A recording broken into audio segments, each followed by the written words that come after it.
Guys, if you're listening, I need you to, and you want Mr. Kurt Elster. He's an e-commerce conversion rate optimization expert. He's been in the Shopify ecosystem since the dawn of time. And and if you want him to tear down your website right now, you just need to share your site name in chat. We'll be able to pick a few from the ones in chat, and we have a list already prepared. But if you'd like us to review your website, and we have a special announcement for today's session, which is we're going to review your website mobile first, which it should be, as it should be, and it should have always been, at least for the last couple of years. And I'm really excited to see how this tool works, Kurt, and how you're able to share the iPhone.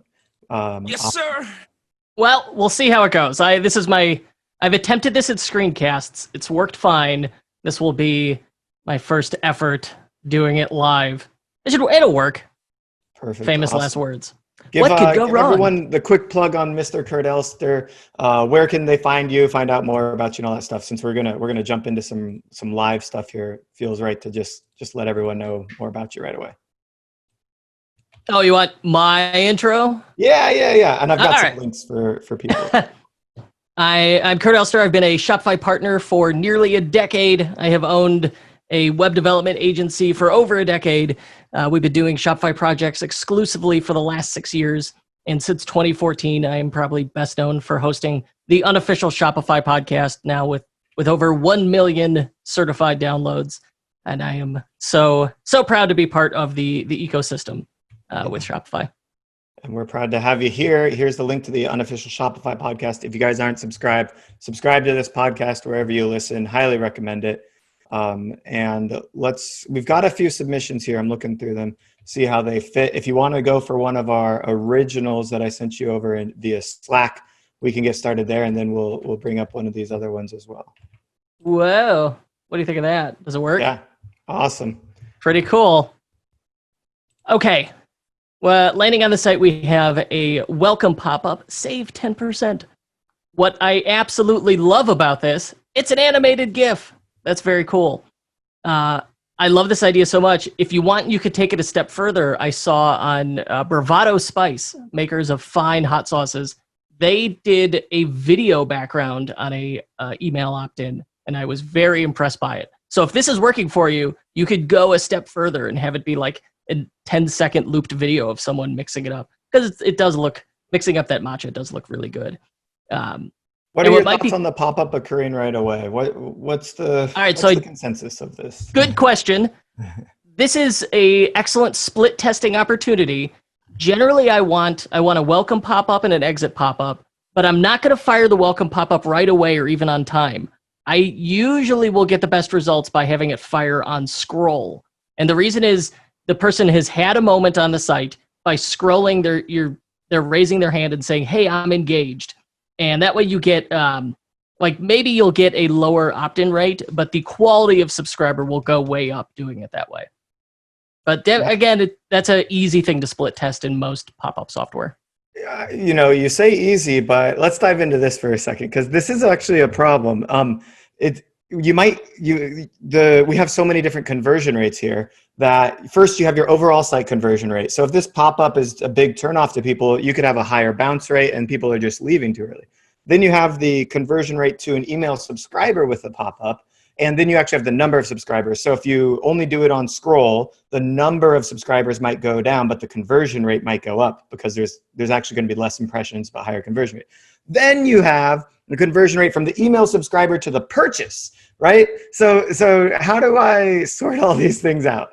Okay, good question.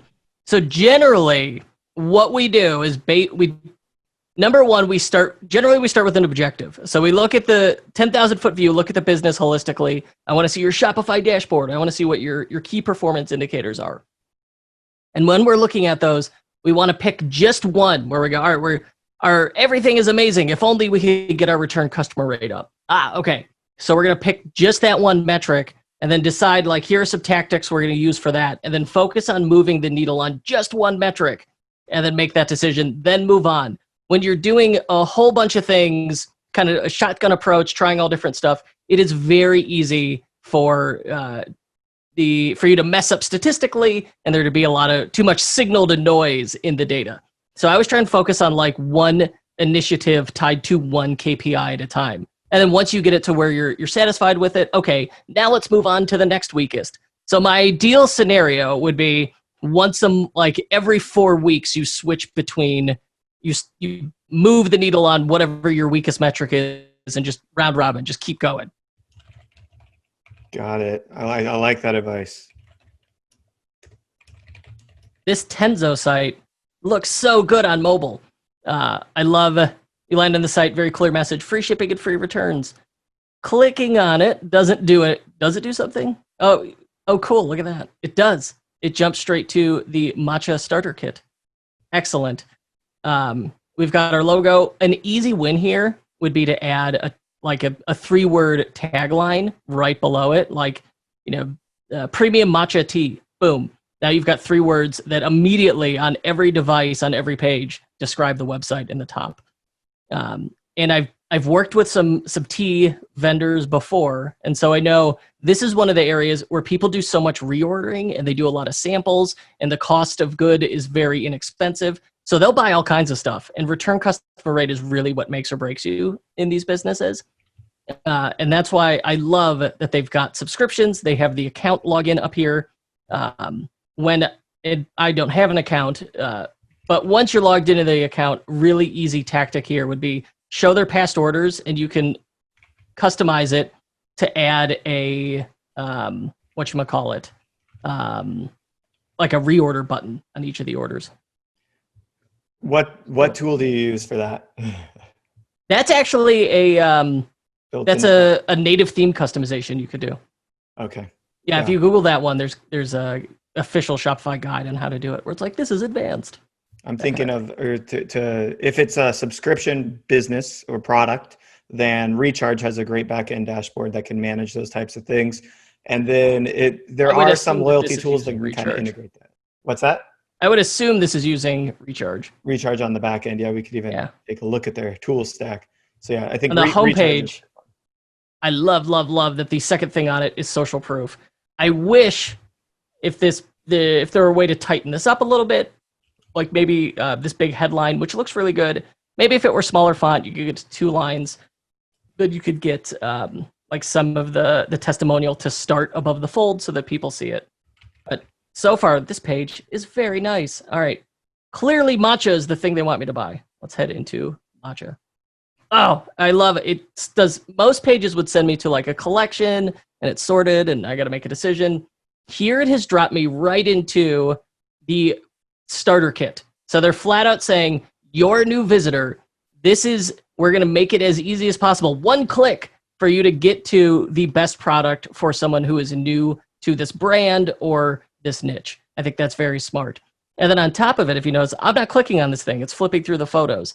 So they've got that image carousel on their product detail pages turned on.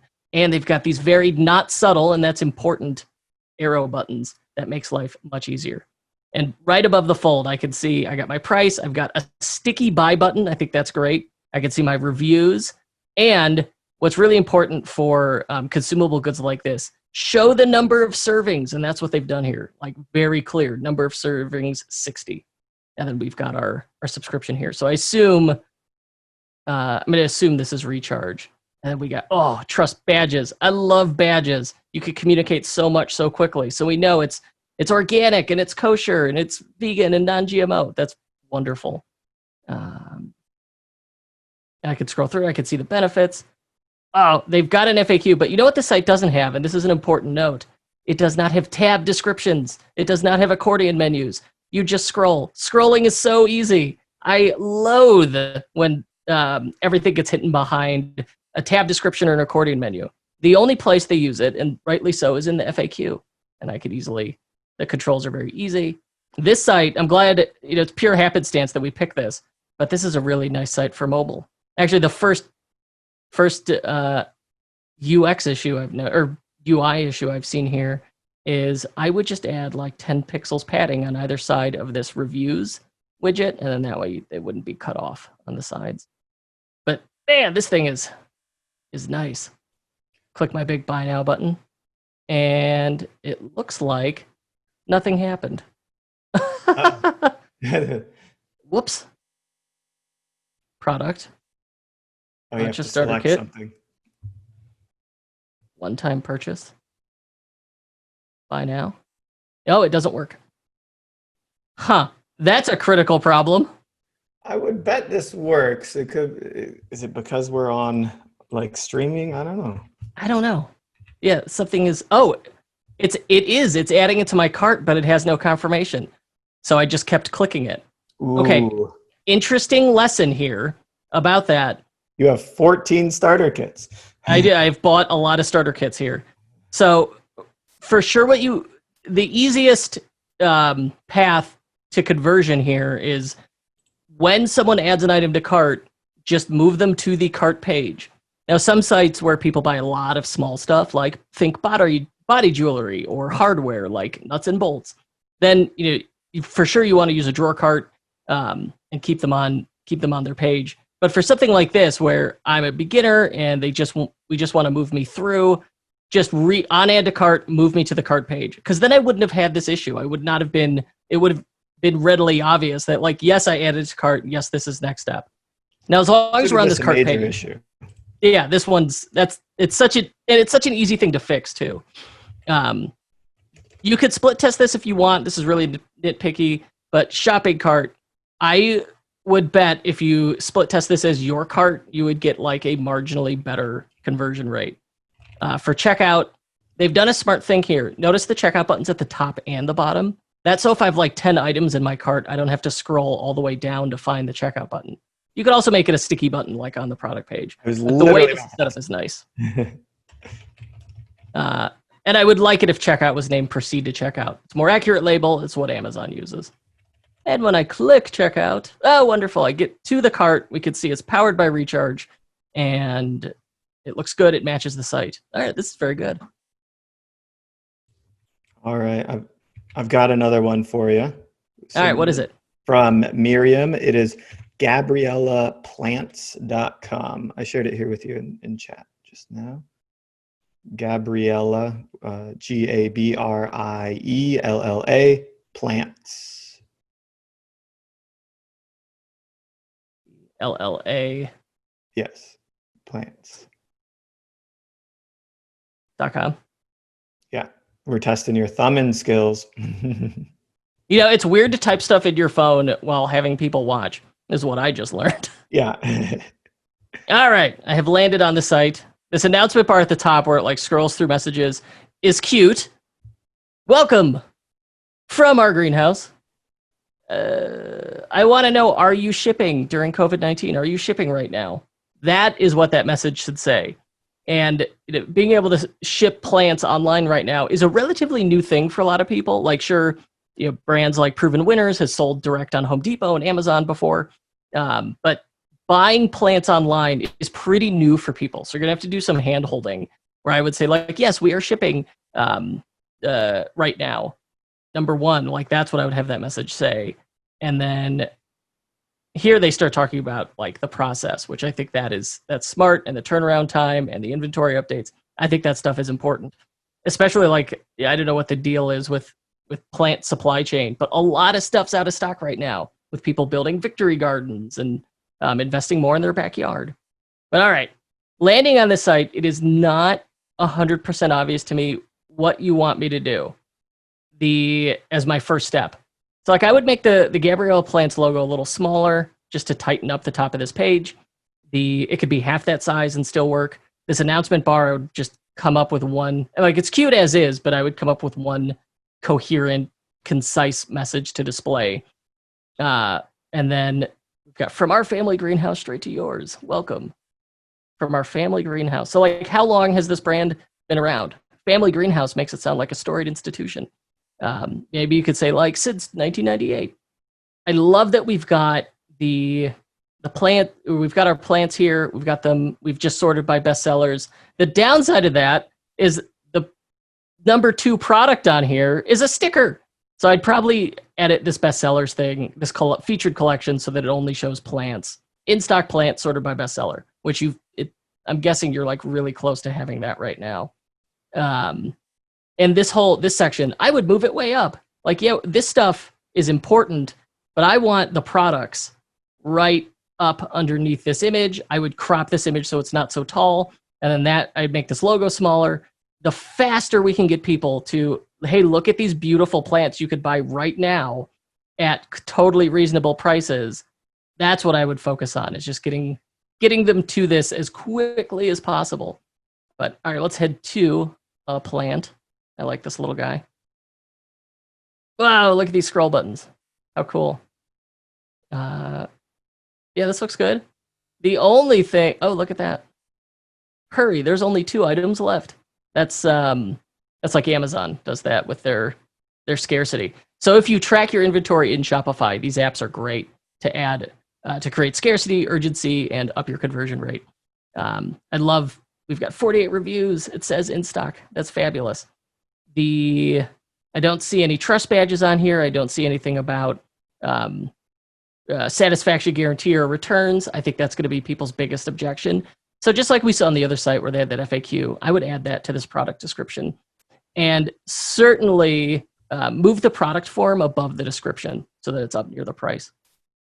And on one add to thing cart, they do here quite yes. nicely, it said, the ones sold before and then it gave a date are going to be smaller. So it kind of let you know, because this is a plant, it's literally growing every day. So it kind of answers that question of, but is this really what I'm going to be getting?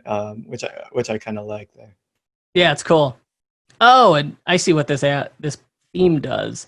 So it's got like, here's the full review down here, and then it's got a truncated version of the review at the top. So like one way to get around this theme being a little weird about this, it probably supports a thing called split, where if you stick an HTML comment that says split into the description, it'll know that like that is the top half versus the bottom half of your description. And then like for this top half, I would go Amazon style and just have like 3 to 5 bullet points for this top part, and then you can have your full text description down here. I would also turn off the social share buttons. I bet if you heat mapped it, these get used 0 or once out of 2,000 times. I would definitely ditch those. Hiding, you've got so many great reviews, and they're hidden behind a tab. That breaks my heart. I would just put them below the description. And we've got it shows the vendor on here, and it shows the categories. I would probably, that stuff's just checkboxes in the theme settings. I would turn that off, turn this off, and then it would tighten up this page, make it look nicer. On add to cart, I like that. See, we saw this problem on the other site. It takes me straight to the cart page here. I think that's the right way to do it. And it's got this, it calls it your cart instead of just shopping cart. But we could tighten this up, right? I would love to modify this thing so it has the proceed to checkout button at the top, so I don't have to scroll through all the way down to get it. I would turn off the shipping calculator. I hate these things. They drive me crazy because you're essentially getting someone to put in half of their address twice. If they put it in here, it doesn't carry through to the checkout. I think these things are strange. I would get rid of it. Special instructions for seller. If there's a thing that people consistently say to you in this notes field that you need to know, I would rephrase the special instructions as a question. So maybe it's a GIF message. Have a GIF method, or is this a GIF? Type your message below. Whatever, or if there's just no consistent reason for it, turn it off. It's one less field. It will make it much cleaner. And then it looks like this cart mobile layout's not amazing, and it's suffering borderitis. Like, look at all these gray 1 pixel borders around everything, including this one down here that's highlighting, I don't even know what. This giant one is its own remove button. A theme developer could clean this cart up for you pretty quickly. This is interesting that it's got the coupon code in the cart. Oh no! I agree with terms and conditions. Oh, this one's a conversion killer. I never put that in the cart. Whoa! It's very pink. I would consider trying this as just like a white background, just because like this continuous shipping method, it's peach, and we've got this like off-white background. It really blends in. Okay. And we could pick it up locally. Cool. Very good. Any other comment on that one, Mr. Haney? It's interesting because I know you always talk about incorporating the branding in the checkout process, and here you're saying tone the color down a little bit, but tone it down. You're right. Yeah. What do you think about these buttons at the bottom? Yeah, you must agree with terms and conditions.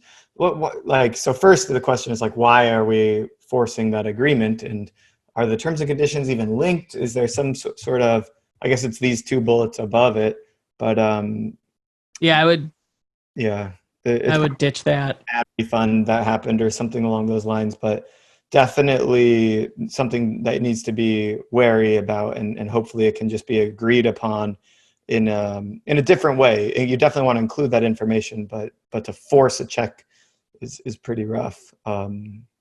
As for the express payments, these dynamic checkout buttons, Yeah. Shopify is a little odd the way it handles this. They can either live on the cart or they can live in the checkout, but not both. Darn you. That I think would be ideal. You put them on the cart and the checkout. So the way it works is if they are present in the cart, Shopify knows to put them in the checkout if they're available. If they're not present in the cart, I should say, and if they're present in the cart, then it removes them from the checkout. You could test it, see which performs better. My suspicion is putting it in the cart is the better way to do it. Though I generally, I'll say like proceed to checkout. You could also try labeling this button checkout with a credit card. And then I like to stick just a little text paragraph centered that says or. So it'd say proceed to checkout or Shop Pay, Apple Pay, PayPal. And of course, if I was on an Android device, it would say Google Pay. And that's all. These are Shopify's dynamic checkout buttons. They're automatic. They're very cool. I did not see them on the cart page or on the product page. You could get them on the product page as well. All right, we've got time for one more really quick. How about Slumberkins? Because I was looking at this one. Slumberkins. Earlier, and it seemed like, well, first a good cause and good company, but I wanted to get the down low on them. Wow. So on the last side, I said, hey, let's tighten up that header so the logo's not so tall and you can get more stuff on the page. This one does a good job of that. It's got a really tight layout. See, this is quite enticing. Win a $50 shop credit. Email me, text me. When you rephrase a coupon as you're going to get a cash money credit, I bet this has a really high opt-in rate. You could improve this. It's a little hard to read on mobile. Like if it were the input fields were stacked and this text were bigger, and you could, if you want to get fancy, you could add maybe like a really faded background photo to it. That would be cool. But I bet this has a very high opt-in rate. Introducing the Emotional Courage Collection, a new way, a new strong. Deep Feelings Guide Us Meet Ibex. One thing that kind of struck me as obviously there's a lot of different ways we arrive here, but it was hard for me to understand as a completely cold visitor as to what they actually sell or do. That was clearly, yeah. That was going to be my next suggestion, was make it more obvious, like really spell it out for me. Just assume I'm dumb as hell and really spell it out. And then when you are really clear and concise in your positioning, it makes it that much easier for people to decide to put in the effort to browse. And I know that sounds crazy, like the typical person's going to spend 47 seconds on your site and then bounce. That's not an exaggeration. So giving them that info up front, like, okay, this looks good. Like, all right, so looking through the menu, it starts to become a little more obvious, and having scrolled through the homepage. So maybe a positioning statement for this, like a tagline for the logo, could be something very clear, like children's books for emotionally challenging times. All right, so maybe we could tighten that up. That was a little wordy, 5-6 words. Good stuff. But something like that, like make it clear what it is and what the benefit is. So, yeah, so it's children's books, but they have this like very great purpose to them. So let's check out a collection. Authenticity. Oh, look at this little scroll guy across the top. That's cool. And they've got these custom illustrations. I love when sites use pictographs where they use icons and badges and illustrations. I think it adds so much to the experience. I'll take it a step further, and I'll plug a new partner of ours that's working on this tool still. It's not even publicly available. basically turns instead of a top bar saying receive updates for new collections, turns it into an Instagram story bar, but it's not actually Instagram stories. It's integrated completely with your site. And then you can browse 10-second videos of the products and stuff like that. It's pretty That's very slick. cool. It's very similar to this style, but with like that Instagram story component built in. That is cool. All right, once we land on the product page, this is very pretty. Unicorn Snuggler Authenticity Collection. So I'm guessing this is this could be a meta field, it could be the vendor, could be product type, but I like that they've got that info in there. And we've got all these lovely consistent photos shot in this nice style. This is the first site we've seen that offers financing. They're using Afterpay. I like that a lot. We got a nice product form here. Oh, and they've got a wish list app, like a registry type app, add to baby list. They're using accordion menus, but they default to open. So that's good. Specs on this book. I'd probably say like details might be a better word than specs. About. And again, they've got the icons, and we've got other products in here. They call them customer testimonials instead of reviews. I think that's smart. This is very nice. That's very cute. The way this financing widget is laid out drives me a little batty. But that's it's kind of taking up too much space on mobile. Well, it's because it's centered. Like, I think if the price was left justified and then we left justified the Afterpay widget and put it directly under it, I think it would look nice. But that's me being, like, this product detail page has 0 issues. That's really me just being picky. And if I add to cart, this one uses a drawer cart, which I like. We've now seen all 3 types of cart. The stealth cart was the first one, page cart, and this is drawer cart. This is nice. And I was talking the other one, the plant, Gabrielle's plants. I said, hey, if you're going to include a message, make it clear what that message is for, like why they're including this note. And this one does it, is a good example of that. Like, yeah, this order's a gift. And if yes, enter your gift message below. What you could, and then they've got this thing that says, be sure to check the box above. What you could do, this would be a fairly easy thing for a developer to do for you, is this, the gift message box is hidden until I check this order as a gift, and then it'll appear and pop open. That would be a nice way to handle this. And then we've got...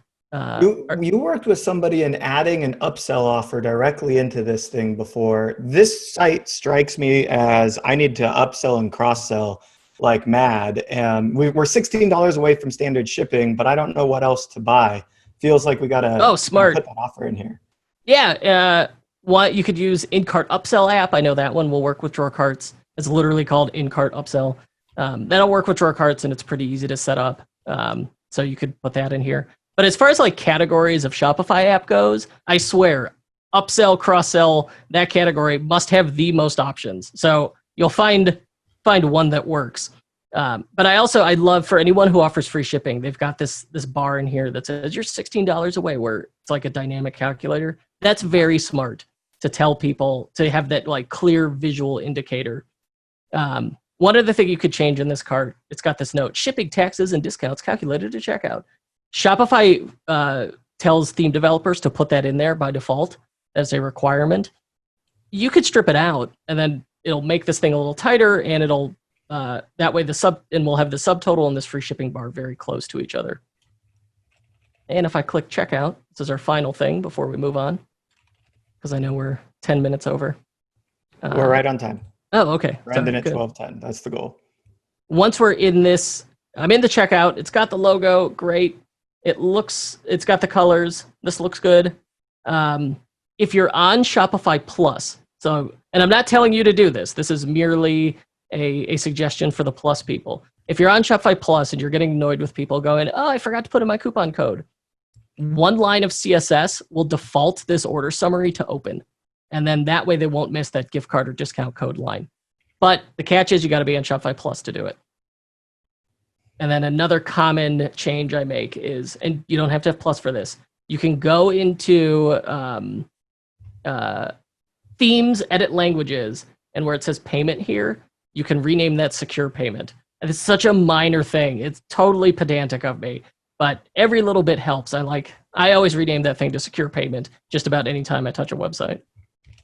It's good to have the best practices there. Not every optimization requires or is worth an extensive A/B split test. Just use the best practice. It makes perfect sense. I love that it says send me special offers through text, because this is required as a separate field if you're going to do SMS, and people don't often do that or realize that to be legally binding. Yeah, as soon as you're dealing with SMS, compliance is a much bigger, stricter, thornier, scarier issue than email. Like, yeah, there's a CAN Spam Act for email. I don't know that anyone has been fined under the CAN Spam Act in the last 20 years. But text, there are recent lawsuits about that. And I'm upset, even knowing that, the value proposition provided by SMS marketing is tremendous. So just dot your I's, cross your T's. I would still invest in SMS. For sure. Awesome. All right. Any final thoughts? No. Kurt, as always, this is amazing. I love the teardowns. I think you were politer to people today than usually. We're just like, this is terrible. It sucks. And like today, I was like, this is actually pretty good. It wasn't too bad. It's just it's luck of the draw on my mood and what websites we get. And sometimes it's like I have triggers. I have pet peeves where it's like a really benign, common issue, but it's like the 400th time I've seen it in the last month. So I'm like, no, not again. Yeah, I love it. Awesome. You can check out Kurt's podcast here. I'm plugging it to you guys in chat. And if you'd like to work with Kurt, hit the button again. Hit it. Yeah, I love it. If you'd like to work with Kurt, if you'd like him to optimize your website to help rebuild your theme from the ground up, I've plugged his agency here, EtherCycle. Certainly the best in the business. Tough to argue with that. And also, by the way, I would say check out his most recent podcast episode on Black Lives Matter. I thought that was really great. Oh, thank you. Yeah, it was tough to sit down and be like, all right, on this e-commerce podcast, we're now going to have a tense discussion about race. You're like, oh my gosh. But the way I saw it is we did not have a choice. It was 100% a thing that had to be done. Yeah, absolutely. And you did it better than I could have ever. So thank you for pioneering that for e-commerce.